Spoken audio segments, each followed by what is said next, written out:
Welcome to the Life Illuminated podcast. I'm Maggie Kelly, your host, and I am excited today to introduce you to Yemado. Yemado has been spending the past 20 years of his life teaching a Tibetan art of relaxation, meditation, and self-defense called Boabom. And Boabom builds positive energy through movement, breath work, and meditation. But I'm going to let Yemado tell us exactly what it's all about. Welcome. Thank you. It's so nice to be here with you, Maggie. So Boabom is, as you said, it's an ancient Tibetan art that combines relaxation, meditation and movement, self-defense. But the self-defense is without contact or without competition, so we can learn a powerful defense. But in the classes itself, in the class themselves, we're never hitting or getting hit. We try more to use the defense as a way to build positive energy. We can think about it also like we have a slower way and a faster way. So a way of slower movements, which is like an active relaxation, and a faster way that looks like a self-defense and functions like a self-defense. But the defense itself is like a bridge or like a way to understand the movements rather than a goal in and of itself. And there's a lot of different ideas in the defense. Yes. Yeah. How does that relate, or does it, to Qigong or Tai Chi or Jiu-Jitsu even? Yeah. So the faster system will look a lot like a martial art. And obviously with any martial arts, and you have certain movements and certain ways of moving the body. You have strikes, you have blocks, you have all these different kinds of things. So if you saw the faster way, it would look a lot like a martial art. And in a way it is a martial art because we're using it as defense. And similarly, the slower system, what we call samhasani, or is like the gentle way or the way of active relaxation, will look a little bit like a Tai Chi or a Qigong. But at the same time, like anything, like Tai Chi and Qigong have their differences, right? So do the samhasani has its own difference, or the gentle Boabom has its difference between the Tai Chi and the Qigong and other systems. One thing that's interesting about all of Boabom is that every class we kind of learn something new. So rather than being built around forms and repetition of certain forms, learning forms and repeating those, we learn movement by movement, and each class kind of add the next movement and repeat all of what we know and add something else. And one of my goals, along with my teachers and my colleagues around the world, has been to keep the depth of Boabom. Boabom, as it's been taught to me, is a very deep system. I've been teaching for over 20 years, and I can still learn new things from my teacher. And I have students who I've been teaching for almost all of those 20 years. And I am still teaching them new ideas, new movements. So this art is very deep and very long, but at the same time, it's very effective in the beginning as a way of releasing stress, as a system of meditation and movement, as an exercise, and as a way of taking care of our body and our mind together. Can you describe for us, so that our listeners can sort of have a visual of what exactly one of these types of things that you teach looks like? You're standing, I'm guessing. You're using your arms, you're using your legs. I'm guessing. I don't know anything. Yes. So a class itself, like a practice session, would be divided into two main parts. The first part would be a series of warm-ups. And in these warm-ups, we're standing, we're crouching, we're bending over, we're sitting down, we're lying on the floor, we're sitting up. We try to work all the muscles from our toes to our eyes. We have expressive stretches where we work with the muscles in the face. We have exercises for the eyes, and all the while we're breathing. And this is like the warm-up, or the kind of the beginning of the class. And then the second part is mostly standing movements. So we can be standing in different positions, moving the arms, doing steps, doing leg projections, and then combining these things together. So combining steps with arm projections in very linear ways, in more circular ways. So there's a really kind of broad broad variety of movements and ways of moving. And so when you say that it also incorporates meditation, how does that happen? So there's two ways that we think about meditation. I guess there's a lot of ways we think about it, because you can think about meditation in many ways, right? But there's two kind of approaches that I would think about in Boabom for meditation. One is like a very standard seated meditation, and we always close our class with a short meditation, and we have different kinds of meditation techniques. Like I'll teach a guided meditation sometimes. And also I'll say that we have like an app and a video course called Boabom Journey, and that has seated meditations and still meditations as well as these movement classes. And the meditations work with breathing techniques, visualizations. We have body scan meditations, different styles of meditation. And the other way is through meditation and movement. And so we think of and understand the whole class as a moving meditation. This warm-up that I talked about is kind of a little bit of a moving meditation, but it's a little more physical, right? We're just kind of moving and stretching out the body. But the second part, this movement part, this part where we have this progressive teaching, where we learn something new every class, really functions as a meditation and movement. And there's a few different ways that we achieve that. One is that there are actually techniques that we can do where we combine visualizations or breathing techniques with movements. This would, I would think, be like the more kind of standard or conventional approach. But at the same time, what happens is that in the class, we combine the breathing with movement in a way that kind of forces us into a meditation without us thinking too much about it. So in a class or in a video, by following the teacher, by doing the movements, by doing the breathing, we're thinking about our back, we're thinking about our shoulders, we're thinking about our breath, we're thinking about the fine details of the movement. How are the fingers? How are the arms? And with all of this, we kind of chase away everything else. And so we exist very much in our body and in the part of our mind that's connected with our body, and we leave the cerebral part behind. It's almost like using the body to move the mind, or tricking ourselves into a meditation. And from my experience, this has worked really, really well over many years. For many of my students who've come to our school and said, well, I really can't sit down and meditate. I've tried, and it's just, my mind just flies. And so by doing the class, by doing the movements, by practicing, by being there, you're forced to be in the moment. And you can't think about work. You can't think about school. You can't think about what you're going to have for dinner or what you're going to do on the weekend. It's not necessarily bad things that we're kicking out of our mind. It's all things, because there's only so many things that we can focus on at once. And that's part of where this progressive idea comes in. Because as we all know, if we do the same again and again, unless we're very focused and we have a lot of practice focusing our mind, the mind will wander, right? When it's not challenged. It can take a long time to repeat a very basic practice and be focused, right? That's not, it seems like it should be easy, but that's a very difficult skill.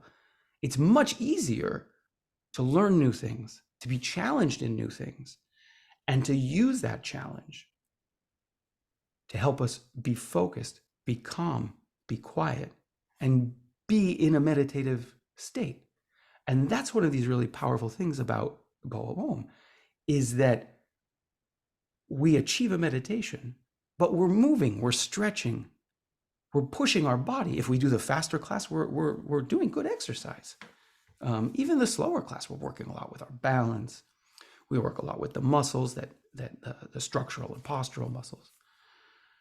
And at the end of the class, at the end of the practice, we feel energized in body and light in mind.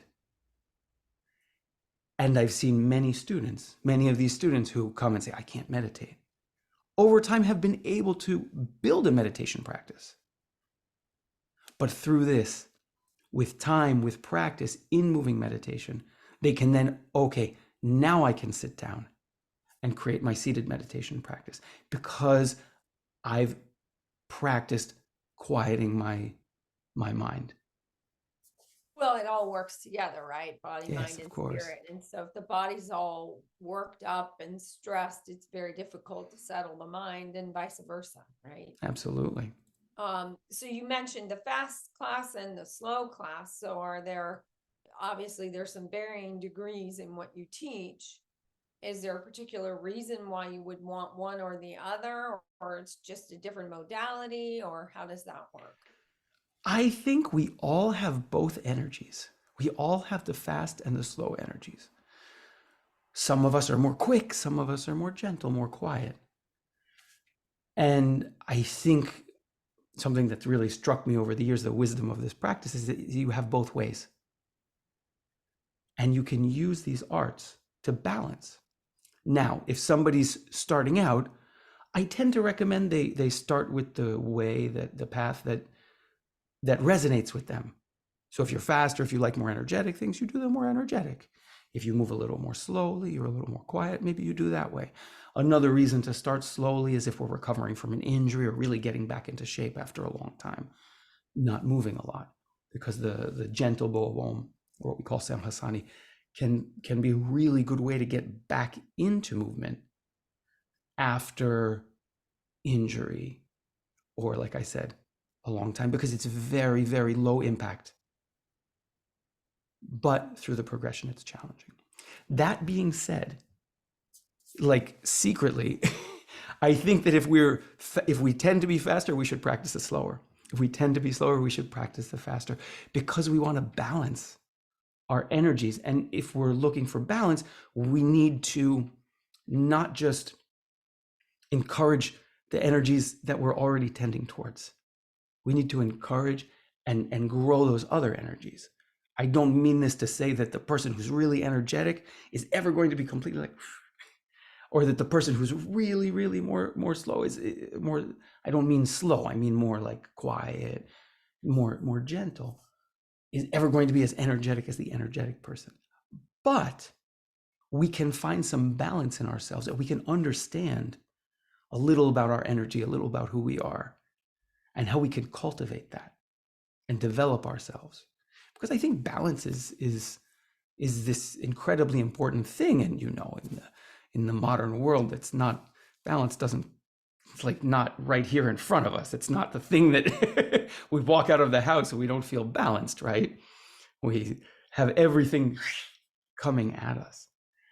And using these techniques to help us develop balance can be really, really powerful. So can you tell us a little bit about the history of Boabom, and how ancient is this practice, and all of that good stuff, the background behind it? Yeah. So Boabom was traditionally practiced as in, like, basically inside of a family or a small group. It was a very private tradition for a long time. It was also an oral tradition. So the stories that I have say that it's thousands of years old, pre-Buddhist, but obviously it's been an oral tradition till it's come to me, so I don't have like records or anything like that. And in one way, it's been like, historically, Boabom is different from a lot of martial arts, because a lot of martial arts talk about genealogy and lineage and things like that. The Boabom has always thought that part doesn't matter. What matters is how we feel, how we develop ourselves in the moment. Is this working for you? And so it left Tibet when all of the things happened in Tibet in the last century, with many, many people leaving. Some people brought Boabom out, but still they taught it in the closed way. And then little by little, through a few generations of teachers, it began to be taught more open.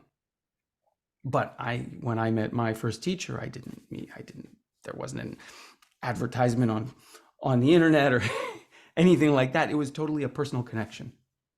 I met the person Is that how you taught it? trusted me. Yeah. to That's learn. how you got into it. Exactly. And so that's how it was total happenstance that Mhm. I met. But I had tried other things, understand this, we're talking like almost 25 years ago. Yeah. Um, I had tried other things and was kind of looking for something. And then this happened. And I said, wow, this is really powerful. I had a much stronger effect than I had had with any martial art or yoga or anything like that. It really resonated with me. I would go to my class, I would feel great, but I would feel quiet and calm at the same time. And Well, so I continued the process of learning and little by little developed from there. did you practice martial arts before? Intermittently, yes, a little bit. Like a little here and a little there, but never in a deep way. Mhm. Because martial arts is such a spiritual practice in Of and of course. itself, and the lineage behind that. A lot of people don't realize that. A lot of Yes. people don't understand the history behind Tai Chi and Jujitsu, even, and some of the other martial arts. Of course. Absolutely. And I think in its like finest or refined practice, this is what we're looking for. We're looking for the connection between body and mind and to develop that. But like you say, in a spiritual way or in a way where we can go beyond.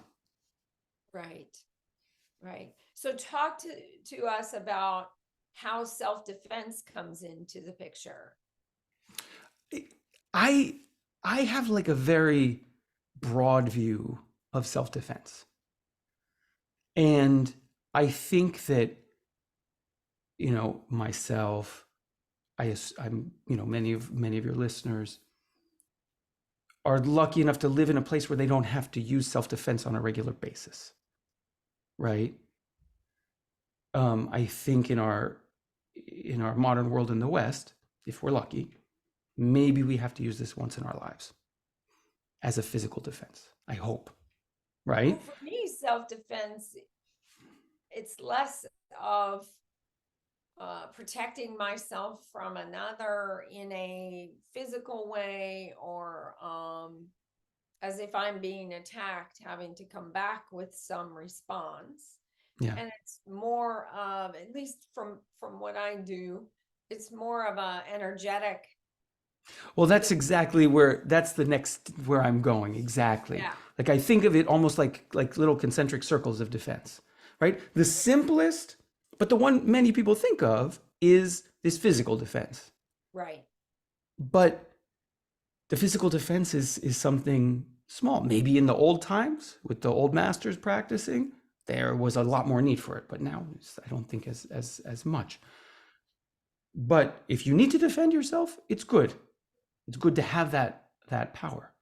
But beyond that, you have other other circles. The next circle is a physically threatening situation. Because in a physically threatening situation, we tend to go into fight or flight and we do this. And when we do that, we lose our options. But if you practice, and we practice doing strong movements, and we can work with partners also, but we don't need to do that to have this strong. You work with strong movements, our heart's moving, but we're creating a meditation at the same time. What happens is our fight or flight response lessens. And so instead of this, we have this. And so we're in a physically threatening situation, but we see other options. And 9 times out of 10, we can go out of that situation without having to defend ourselves physically. That's like the second little circle. But the big circle is exactly what you're talking about. One way to talk about it is as like a psychological defense. Because all the time we're accosted by negative energy. Everywhere, all the time. Can be at work, can be at home, sadly, sometimes, can be just by reading the news or looking at our phone, and we're so many horrible things happening. And how can we have a resilience? How can we have a psychological defense in the face of all that? And that's how and it sounds like you think the same, have this perception of a broad psychological defense or a resilience, where we develop the capacity to not take all that negative stress on ourselves. Because what happens when we do that? We give it to somebody else. Unless we have real ways of managing and getting rid of that stress. And Yeah, I think for so, me, it occurs more as a spiritual and energetic defense, mhm, right? Because I am also a spiritual coach. mhm, So I encounter a lot of different kinds of energies on a daily yeah, basis. If I happen to take on any of that, I'm not going to be of much use to the person who's in front of me. exactly. Better you can take that energy and find a way to transform it. Right. We have this concept in Boabom meditation of like a almost like a recycling, thinking about recycling energies, turning the negative and turning the negative within ourselves, using the practice, the movement, using the meditation techniques to turn that into something positive. To me, that sounds like composting energies. Yeah. You know, I think yes, composting is a good way of putting it. Absolutely. Yeah. Yeah. How did you get involved? I know you said it was sheer happenstance, but what were you practicing before and why were you practicing that as a modality? I mean, was there something going on in your life that sent you to this path to begin with? I was looking. I was searching. Maybe I didn't 100. I was young. Understand? I wasn't. I was young. um, and maybe I didn't know exactly that I was looking or looking, but I knew I was looking for something. And when you're young and you're looking for something, you look here and you look there in very different ways. And so I had tried a little bit of this and a little bit of that. Like I said, a little bit of yoga, a little bit of martial arts, some different meditation techniques. You're going to like a Zen temple and things like that from here and there. Um, but it was a time where I had changed places in my life, and so everything was kind of new, and I hadn't resettled into any particular modality at the moment that I found my first teacher and Boabom. And so, but like I said, I was interested. Maybe I'm going to try something or look for something. And in that moment, just happened. As it And you always you does. can't you can't explain these things, understand? Um, but the moment was right, the energy was right. It really resonated with me, the power of this art. Well, And yeah, not too long wouldn't have after, been doing it for 20 years if it didn't, right? yeah, yeah, Yeah. more. Yeah, so tell us what have you noticed in your life? What has changed for you in your life in the 20 plus years that you've been practicing? Yes. I mean, I'll put a caveat on that. It's almost impossible to think about, you know, for a few reasons. It's a difficult and super interesting question because you change so much as a person in the way you perceive the world, the way you feel, the way you understand people, the way you understand yourself just over 20-25 years. Um, but at the same time, when you practice something every day for almost 25 years, it becomes an integral part of who you are. And you don't, sometimes it colors your memories of before that. You think of yourself before and you say, oh, but this is how it was or whatever. So, but for myself, really, it has made me an immeasurably more patient, calm, quiet person, much more in touch with myself, um, much more attuned to the energies of myself and of other people.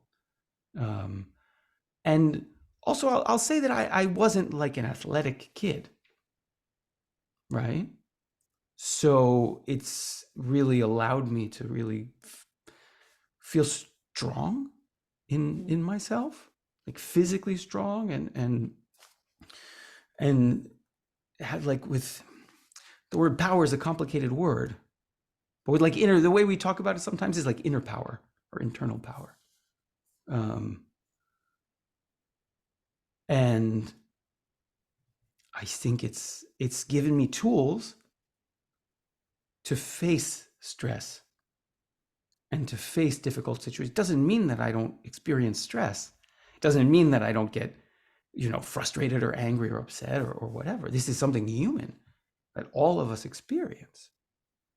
But what are the tools that we have to deal with it? And what's like our recovery period? Is it like we do this and we just, or do we do this? We come right back. And I think that's one of the really powerful things about my experience with Boabom, and I think with meditation practice in general, is that you observe yourself, you understand yourself. And when you understand yourself, you understand when the inflection point is and your energy starts to change. And you're better able to say, I need to put energy now. Rather than hitting that point, and then the bad stuff happens, and then you realize, I wasn't in a good place. And I think that having those tools and also that regular practice of like releasing stress. This is one thing I think about that's very powerful about Boabom is we use these movements to like release our stress. In the moment with a regular practice, we just have that. Over time, we learn the techniques to use outside, but just having that regular practice of Boabom can be anything, can be any kind of meditation, can be yoga, whatever. But having that regular practice, that regular way to get rid of the compost, the negative energy, is incredible. It's necessary.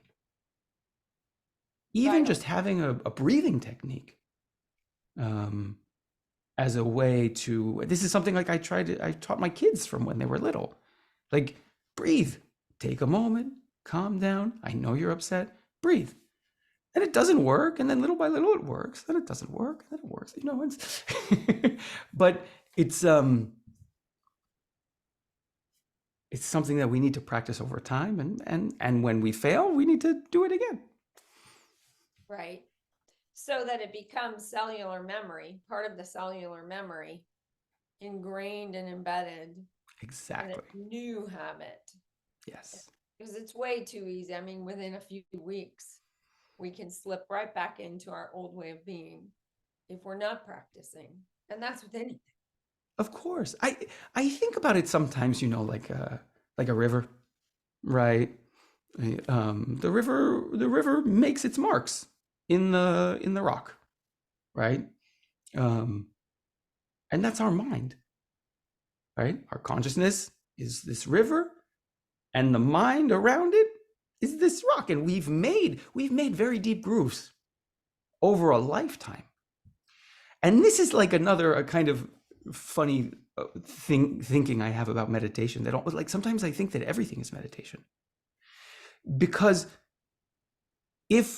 I'll give an example, right? If we're driving, we get really mad all the time because somebody, whatever, blah, blah. That is a practice. We're practicing, we're meditating on that negative thing. And we don't realize it. And so in order to change that, in order to change the path of the consciousness of the water, we need to be we need to push it a little bit. But like you say, it's very easy to fall back into the old habits without regular practice. But the practice is that we're trying to change the bed that the river flows down. Well, it's a neurological thing, right? I mean, if you study neuroplasticity and you study the brain, what you just said is exactly so. I mean, we keep the habit going, and without challenging the habit or learning something new, even better, Yes. We're not going to develop new neural pathways and new synapses and new neurons to make the whole thing fire a little differently. And pretty soon we're thinking, acting, and behaving in the same way we always did, and nothing changes. Exactly. The brain needs that change, that stimulation, that growth, that learning. It doesn't matter what it is, whether it's what you teach or what I teach, or learning something completely new. Sometimes I think how lucky we are to live in a time we have a surfeit of choices, right? We have the whole menu. And we can go and find the thing, the way that resonates with us. Or we can find this that does this for us, but maybe it doesn't do this. So we need to find this also, and we can practice them in tandem. I have many students who have a yoga practice or have a meditation practice or both, as well as a Boabom practice. But I think, wow, we have so much.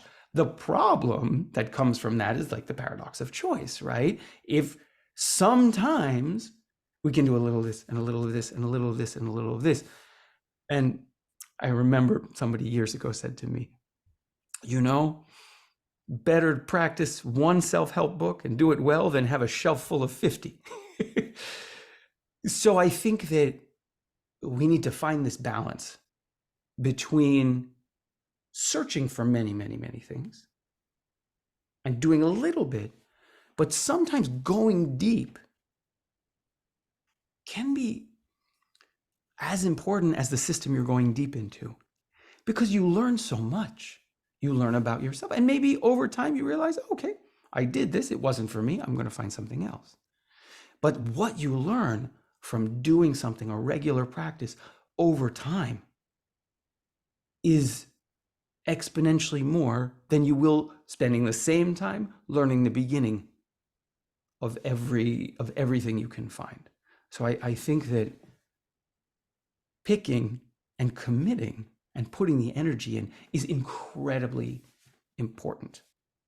Yeah, I tell my students often, stick with, if you don't want to do mantra meditation, which is what I teach, pick a different modality. There's a Yes. lot of different modalities that resonate with you, but stick with it for a minimum of 3 weeks before you Yeah. go hunting for something else. Because Yeah. as humans, especially today, where it's so easy for us to just say, oh, I can't do that, I'm just going to try something else, and just keep grasping and clinging and trying to find something else that's going to somehow satisfy this particular craving we have for, something more different or better, which is what we've all been taught. Exactly, for novelty. Yeah. Novelty it's very powerful. The pull of novelty, this concept, like that the new is exciting. What's around the other corner? The grass is always greener. There's classic cliches around it. But absolutely. And there we have, like, I think a powerful kind of meditation for this time is to try to like push away this attachment to novelty, at least a little bit. Exactly like you're saying, spend a little time, go in depth, and resist see what the you can find. urge to abandon the whole thing because you don't think you can, quote, do it. I think the other thing is that every practice is going to get challenging at some point in a way that you don't expect. I think you always will come face to face with yourself in one way or another. If you're From lucky. If you're lucky, it's true. If you're lucky, right? Yes. I mean, I just say bring it on.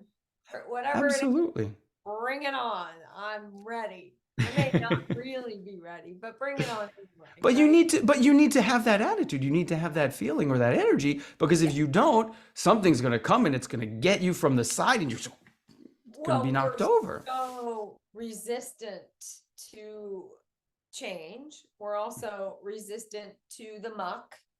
Mm-hmm. We don't want to deal with the challenging things. And, it's basic physics. That which we resist persists. Yeah. So, the challenge is where the gold is. That's where the pearls are.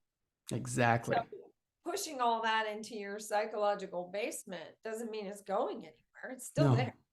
Exactly. And more often than not, it arises inside of one of these spiritual practices, whether it's meditation or what you teach or something else. Yeah. And then you get to choose once again, am I going to deal with myself or am I going to push it back down? And Exactly. Either choice is valid, of course. But I say confront it. because there's the gold. Exactly. Because why else are we doing this? Right. Exactly. Exactly. What is the point? Some idea that we need to know something. We need to feel some other energy and understand that and understand ourselves and connect with things that maybe we can't articulate or we don't understand or we want to be able to think about or talk about in a different way. And I think persistence through these challenges, like we're talking about, and that's something that we need to develop and practice. And I like this. I like what you said a minute ago. You said, I'm ready for it, even though I might not be. I like this idea of pretending that we're ready to do something. I think it's actually really powerful. This idea, back to the example of the person who gets angry in the car, right? You get angry in the car. But if you want to change that, what do? You don't just tell yourself you want to change it. You get angry, you say, no, I'm really happy. Because you're working little by little and you help yourself develop that over time. It's not like, I don't mean like lying to yourself. I mean forcing your mind to follow a different pathway. Because in the beginning, it'll be difficult. It'll feel forced. It can feel very artificial. But and with uncomfortable. Exactly. But Uncomfortable. if you do it with time, with dedication, then it will become natural. Well, I always say, when you feel uncomfortable, you're on the right track. Absolutely. Right? Because if it's too comfortable, why change? And it seems as though the moment we become challenged and uncomfortable and we don't have certainty, we get very, very nervous. Yes, absolutely. Ambiguity is tough. Well, I mean, if you watched the behaviors during the pandemic, that was a perfect example, right? Some people were like, this is fine. Okay. I'll just contend, right? Yeah. And then other people are crawling the walls. Yeah. Like, I cannot do this, right? It was a very interesting time to watch people and their behavior inside of uncertainty. Yes, exactly. And inside of a different kind of stress that most people had not experienced before. That I think, sadly, is something like very fundamentally human. That's for most of human history, people had to deal with situations like that. And it's valuable. I think it was great for the entire world to be stopped. To be stopped and taken out of their regular day-to-day, to have a moment or a year or two to reflect, if that's what you were doing, as opposed to fighting it. Yeah. No, I mean, for those of us who made it out okay, I think absolutely we can take a lot of positive lessons from it. Yeah. I mean, there's no question that it was very difficult and many people suffered. And you feel very, very sad for all of that. But I think you're right that it was useful to be challenged, to be put out of our routine, to realize that, oh, well, this promise that every day is going to be kind of more or less the same and we're more or less stable and everything's going to be fine is not really, that's a privilege. That's not something that's existed for most of human history. And I know for myself, I know for many of my students, it's given everyone a moment to reflect on what's really valuable, what is really important in our lives, and where do we want to put our energies and what do we want to cherish? Exactly. And inside of that we were forced not to be living on automatic pilot. Yeah. For a change. Just, like you said, everything predictable and I know how it's all going to turn out and there's certainty and all of that. And then to have the rug pulled out from under you, realize, well, maybe that's not the not the way it's going today. Yeah, exactly. Yeah, it was interesting. So tell us what you consider to be living a life illuminated. I think this idea of balance is like incredibly powerful. If we're if we have balance or can strive for balance or can find it in some moments, we can be in balance with ourselves, in balance with the world around us. We can have these different energies. We can feel these different energies. We can see these different energies. And it can give us an energy or an illumination, a light. Because when we are not in balance, when our inside is tempestuous and full of all kinds of things all the time and never like firmly footed, it's hard to see outside and it's hard to project that positive energy. So I like this idea of illumination because we have inner illumination and we have external illumination. How can you cultivate that light in yourself and how can you give it to other people and to the world? And I think the more we are in balance with ourselves, the more we have both. We can cultivate our inner light and share it and bring positive energy all around. And like we were talking about before, take the negative energy from ourselves and from others and think about recycling it, composting it, reusing it, turning it into, and by recycle, I don't mean sending our plastic to China, right? I mean the old way of recycling, like you take the thing and you make it into something else. Yeah. You know? And there you have illumination. So where can we find you? Where can our listeners find you, Yemado? Yes. So the easiest, well, you can follow us on social media, obviously. We have a Facebook, facebook.com/Boabom. Our Instagram is @Boabom Journey. And that's BOA. BOABOM. You can also go to boabom.com. That's BOABOM.com. And if you go to boabom.com/gift, you'll, sorry. Can we rewind a second? That's okay. Go ahead. One sec. Sorry, I can't. My earpiece just tumbled on me in the middle of that. No worries. So can we rewind? Is it okay if we rewind to the beginning of that? No, I have someone who edits. Don't worry Wonderful. about it. Great. So do you want me? Boabom.com/gift. Yeah. So you can go to Boabom, BOABOM.com/gift, and there you'll find a free lesson that you can download. It's about 20 minutes. It has some of the warm-ups, some of the gentle movements, some of the faster movements, and then a seated meditation at the end. And from there, you can also learn more about this app and video course that I created with other expert teachers from around the world, with my teachers really, called Boabom Journey, which is an app and video course. We have about 80 videos now. Some of them are kind of warm-ups or meditations that you can kind of drop in or do anytime. And then many of the videos are progressive.